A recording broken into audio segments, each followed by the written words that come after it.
Hello বন্ধুরা, আবার রান্না নিয়ে চলে আসলাম। হ্যালো গাইস, তোমরা কেমন আছো? কমেন্ট করে জানাবে। এই যে বেগুনগুলো ভেজে নিচ্ছে, বেগুন দিয়ে আলু দিয়ে কাতলা মাছের ঝোল হবে। বেশি ঝোল না, হালকা হালকা অল্প অল্প ঝোল হবে। বেগুনটা ভেজে নিচ্ছি, না হলে একটু কেমন একটা বেগুনের একটা গন্ধ থাকে। এভাবে ভেজে নিলে তরকারি খেতে ভালো লাগে। বেগুন ভাজাটা হয়ে গেছে, এখন নামিয়ে নিব। তরকারি চালানি দিব, এখন পেঁয়াজটা ভেজে নিই।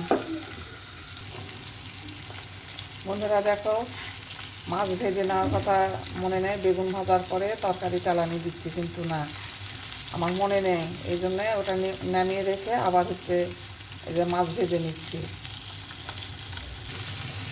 এই তো বন্ধুরা, আমার মাছ ভাজাটা হয়ে গেল, এখন নামিয়ে নিব। এখন এই তো এখানে আবার দিয়ে দিলাম, এই যে রসুন দিলাম, এই যে আদা বাটা দিলাম। এখন এটা ভেজে নিব। এটা ভেজে নেওয়া হয়ে গেল, এখন পানিটা দিয়ে দিব।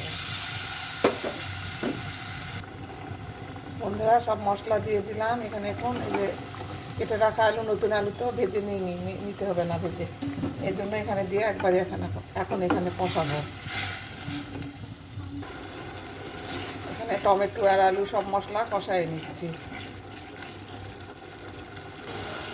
তো বন্ধুরা, কষানো হয়ে গেছে, এখন ঝোল দিয়ে দিব। এর মধ্যে তো ঝোল আর বেগুনটা দিয়ে দিলাম, এখন মাছ দিব এখানে। এই তো মাছটা দিয়ে দিলাম, মাছগুলো এখন ঢেকে দিব।